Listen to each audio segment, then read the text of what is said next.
keynote speaker for this session, Rahul Welde from Unilever.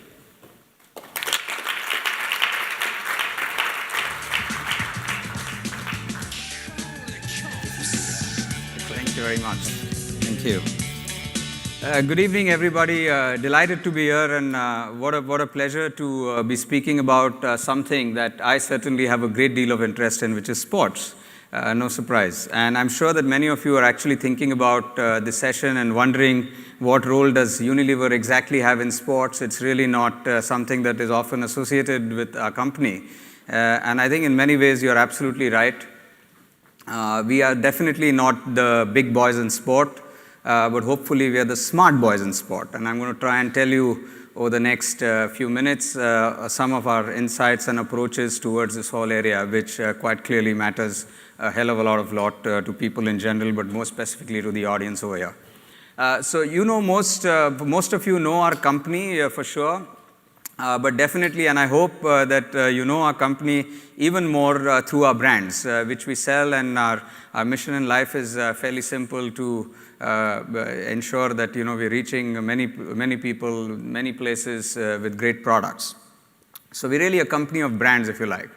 And our marketing philosophy is rooted in this specific way, which is that we look at putting people first, and that's absolutely of ultimate importance. So we heard of clients, customers, whichever way we look at it, but we like to look at people at large and put them people first in our entire thinking.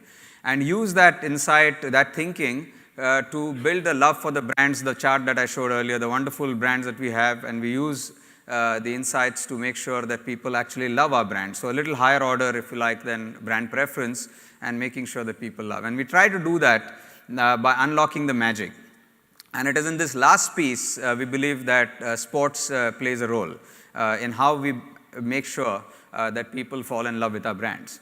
Now, quite clearly for Unilever, we have a long history of leveraging sports. And in the earlier panel, we heard some references to local. So right from sort of wrestling in the villages and, us being participating in community sports on one end to securing global participation, whether it's the marathons or some of the other events. Sports is something that we've always looked at with a great deal of interest and passion. And primarily that arises from the fact that it matters. And the reason why it matters is very simply, it is popular culture.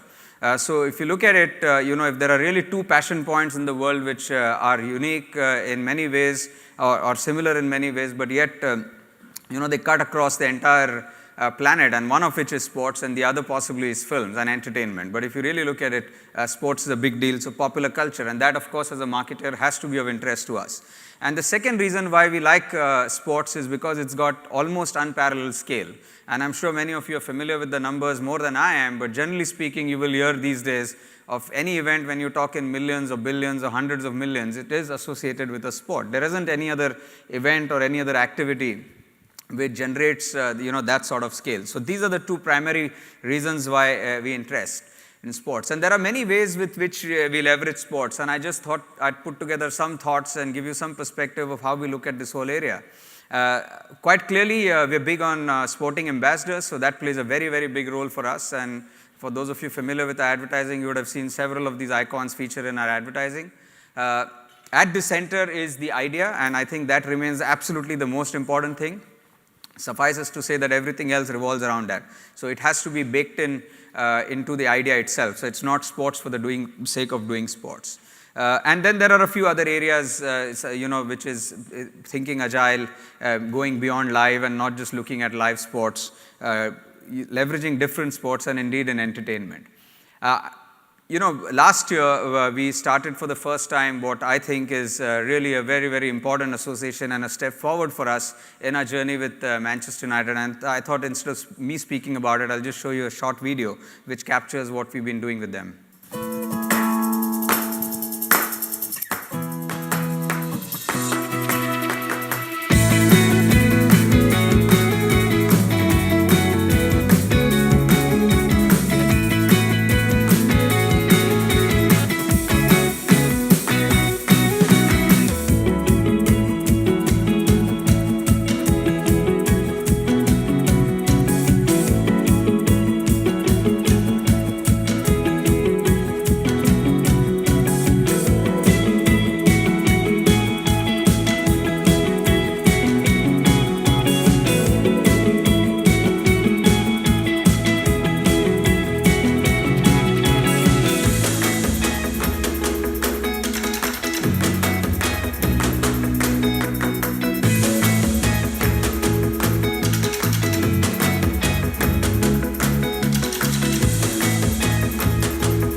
just a quick sizzle of what we've been doing with them. And if you really see, it cuts across many geographies, and quite naturally, it comes to life in a very, very different way.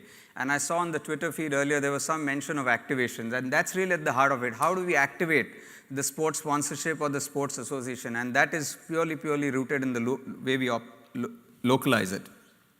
I talked about the idea being at the core, and that is really very, very important to us. We've got a brand which is known as Omo in some parts, Persil in others, Surf Excel in a few parts of the world. Essentially, this is a brand which is around the theme of dirt is good. And as you can imagine, if the theme of the brand or the key proposition is dirt is good, then naturally sports has a big role to play. And quite obviously, again, the one which comes very, very close to that theme is football. So you will see in the Manchester United partnership as well, for the most part, it was because of Dirt is Good brand that we were able to activate the entire sponsorship and get associated with football. And pretty much, if you look at a brand anti-dandruff shampoo called Clear, which has performance and protection at its core, protection for the scalp at its core, we've been able to use a performance sport like Formula One and leverage it for that brand. And similarly, the other brand which we've used in context of Formula One is Rexona, where the promise has been about not quitting, do more. And again, you will see that there's a very strong association between what the brand stands for, what the key proposition is, and its linkage to sports. So it is not for just scale, it is not just to secure that we have presence in a given sport, but it is more because it is directly aligned to our brands. And therefore, quite naturally, for many of our brands, sports is not something that we look at with the same degree of interest. I talked about ambassadors, and we've been using quite a few of them. We like the idea of sponsorships and associations with the big teams, with the big events, because they give us a window and an access to ambassadors and sponsorships, and that plays a very, very important role in our advertising. Here you see some examples again of our brand Clear, which has leveraged sporting personalities right from Formula One to cricket to football.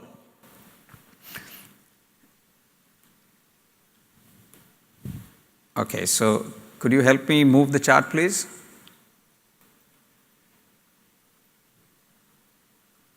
No.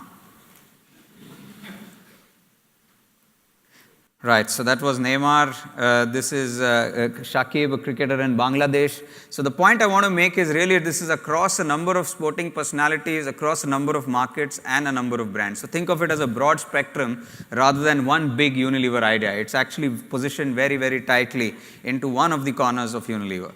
And here, of course, is Van Persie, who is a Manchester United player, and we are endorsing Pondsmen, which is our brand.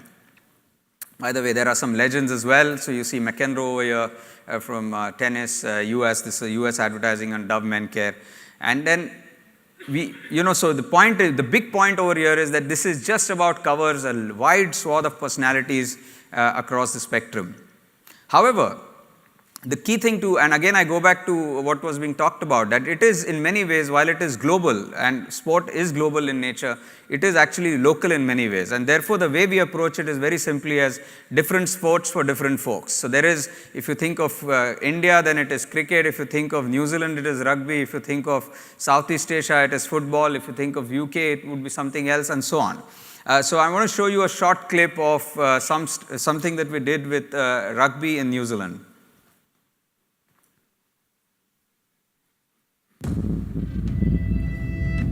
When we rise up, it's more than just blood, sweat, and tears.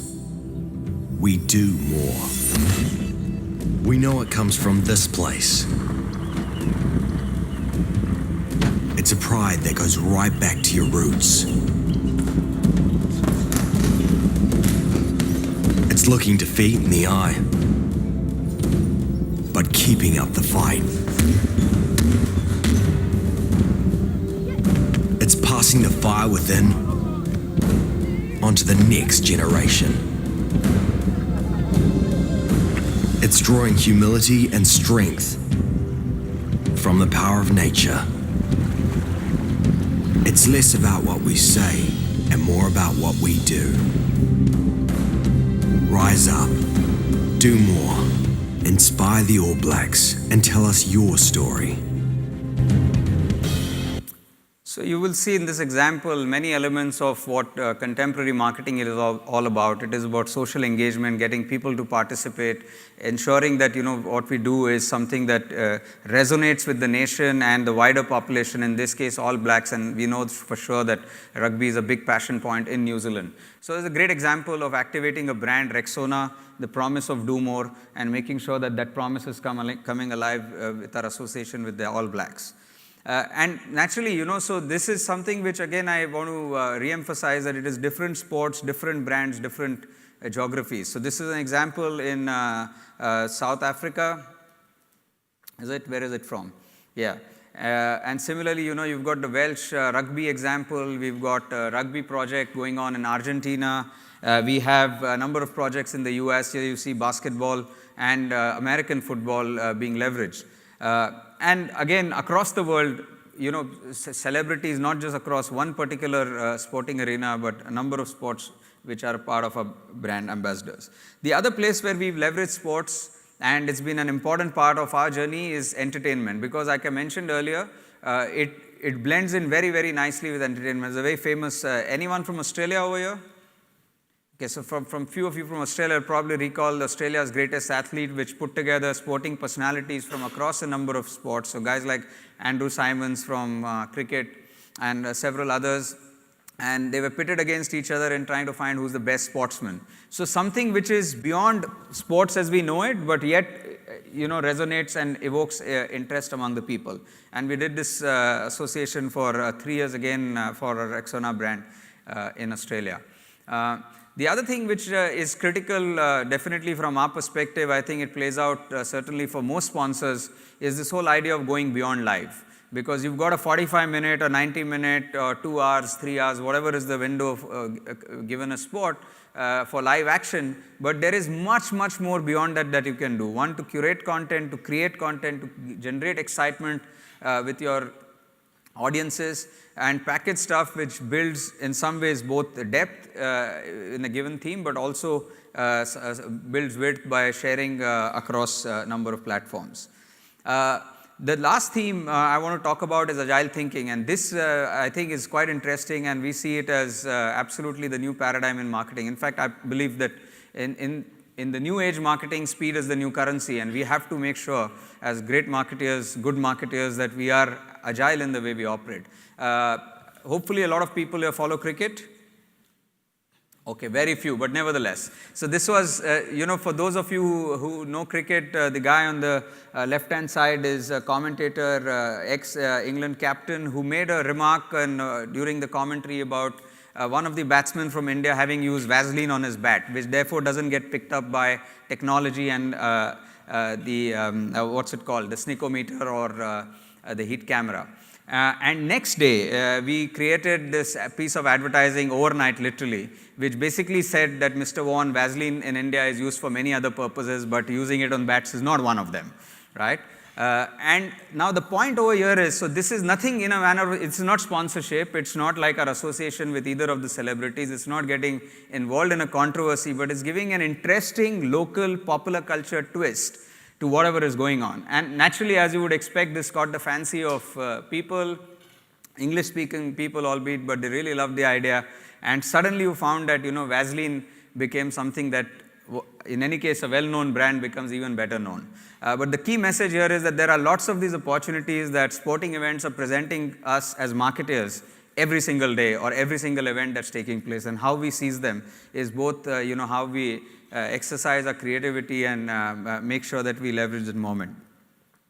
Similarly, we heard about the mention about the innovation this year in the World Cup, which was the white spray to mark players standing away for a free kick, right? And it was the first time that everybody saw it. Whoa, that's something totally new. And certainly for those who are not involved in soccer, quite interesting, quite new. And literally within a couple of days, I think it was just 2 days later that we put out this ad. This is for our brand Sure, which is known as Rexona and Degree in some other markets, where the promise of this product was that it's a deodorant, it's an antiperspirant deodorant, it doesn't leave marks. And therefore, immediately this ad was rolled out which said, this is, some cans leave white marks, but Sure, which is Rexona, does it. And naturally, that went on to, apart from print advertising and billboards, it was literally within a couple of days out there on all forms of media. I think the first thing we did was to put up a Facebook post and tweet it, which is obvious, and as you can imagine, immediately, instantly caught the fancy of people, and there was conversation around it. And as we know, now pretty much we are very familiar with the white can. We all like that idea. So to summarize, there isn't one single silver bullet which says, here's the thing about sports, and that's the reason why we would do it, nor is it that one thing that we would always do. If I were to pull out the most important aspect of this, it is about the idea. And what is the story? Why is the reason that we are associating with a given event, with a given sporting celebrity, or any form of association? And lastly, and I think this is an important piece, that I talked about two aspects. One was the popular culture, which means it must really get people going in a big way. And the second is about scale, which means that not only should it get the few people who love sport get going, but it should get lots of people going. And if we can accomplish both, which is real fervor behind something and at scale, then that's absolutely the fantastic outcome from a brand's perspective. And I want to share with you the last piece, which is about thinking big and thinking massive, and something that we did a few years back. And the reason, so while it's a couple of years old, it's still my favorite case study in recent times when it comes to sporting stuff. And instead of me speaking about it, I thought I'd just show you a short video.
Jangan takut, jangan ragu,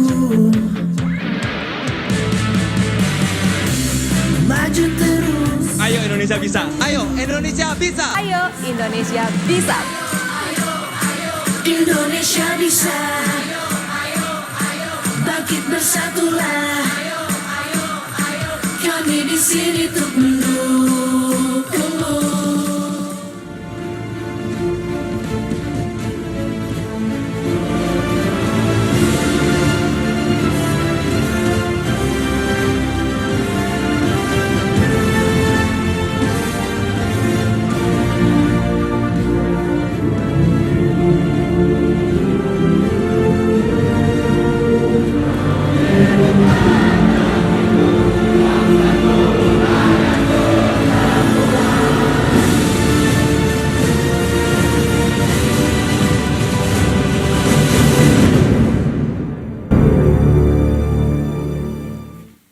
As you can see, a terrific example of how something that is rooted in popular culture can be deployed and activated at scale. So all I wanted to do was, in the last 10-15 minutes, give you a very, very brief glimpse and insight into our thinking at Unilever. I know there have often been mentions of our extreme interest in sports, and that is absolutely incorrect. We are just about interest, and I think we've started our journey on trying to explore more and more avenues of how we're going to activate it. Hopefully the canter in the last 10-15 minutes has given you, stimulated enough interest among the audience. And I'm told that at the end of the session there is cocktails where I'm sure even more interest will get stimulated over drinks, and it's only fair that in a sporting event we have a bit of banter. Thank you very much for your time and listening in, and look forward to working with many of you in the audience. Thank you.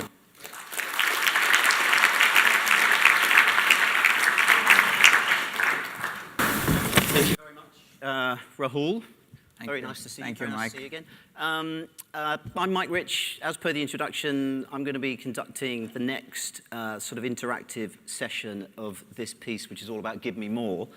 But in the spirit of the thought of Give Me More, I just thought we might try and squeeze a little bit more out of you for a couple of minutes, if you can bear with us. I'm very conscious. I think today's been a great session, but so far today, I don't think we've had any session that's given anybody on the floor the chance to raise a point of view, an opinion, or raise a question. So I thought, and we're going to go a bit free flow here, but we thought, as you're representing arguably the world's biggest advertiser, that clearly you do a significant amount of work already within the sports landscape.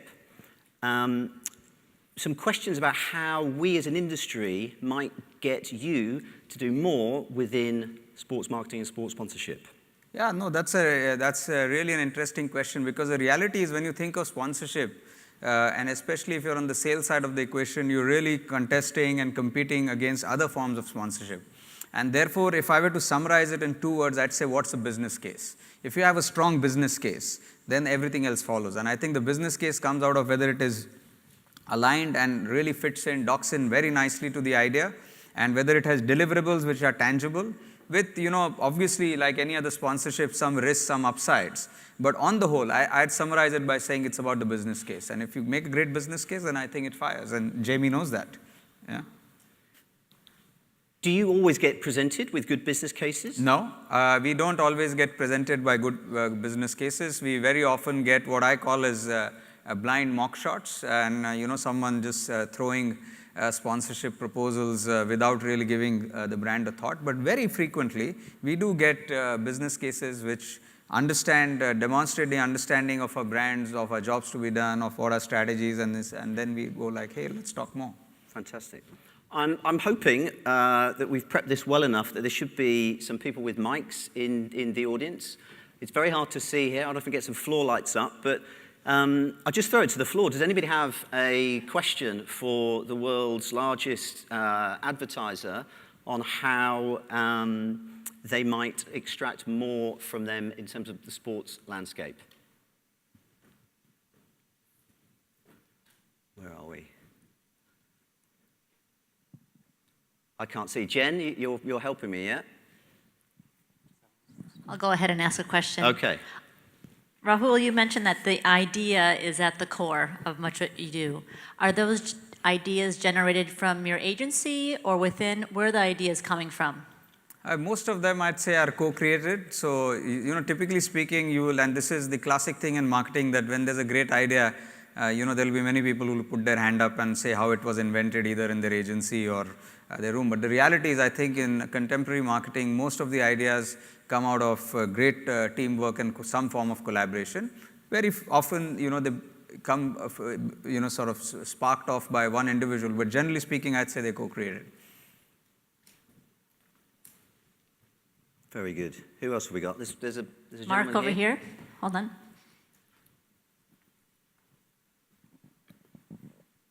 Hi, Mark from Standard Chartered. Just wondered how your contracts were constructed. Does Unilever as the master brand take on these platforms and then the sub-brands buy in, or is it the sub-brands that actually are at the negotiation table? No, for the most part, we negotiate centrally as Unilever, which either myself or somebody in my team is deeply involved. But almost always we would sign a contract with a brand in mind. So before we come to the stage of signing a contract, we've been through an extensive internal workout on what brand, what are we going to do, how are we going to activate, which market, almost like a shadow activity calendar. So it's never done without a brand in mind. And from a negotiation or a legal, clearance perspective, usually done centrally.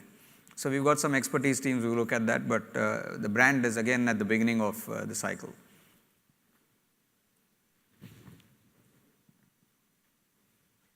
Lawrence here. Lawrence, yeah.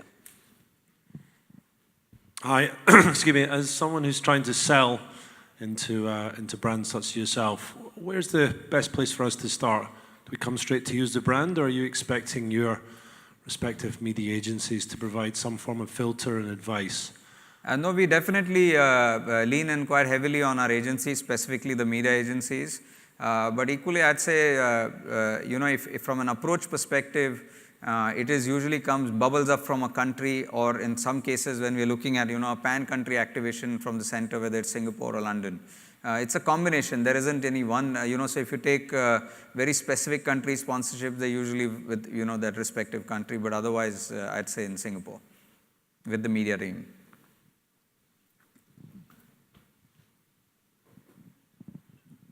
Kuni from Dentsu Sports Asia. I see some sports contents, local contents, regional, also global contents, all mixture of different contents. How the budget point of view come from? Do you come from financial support, come from the local office for the local event, or regional event for regional? How the budget come from? No, that's a great question, and we often have to manage that internal tension and internal tension points very, very deftly. And specifically from my perspective, in the media team, for our agencies, they play two jobs. On one hand, they're negotiating or agreeing with the sports partners on what we are buying, and then they're going and selling that back to the countries or the brands and making sure that it's all considered in the budgets.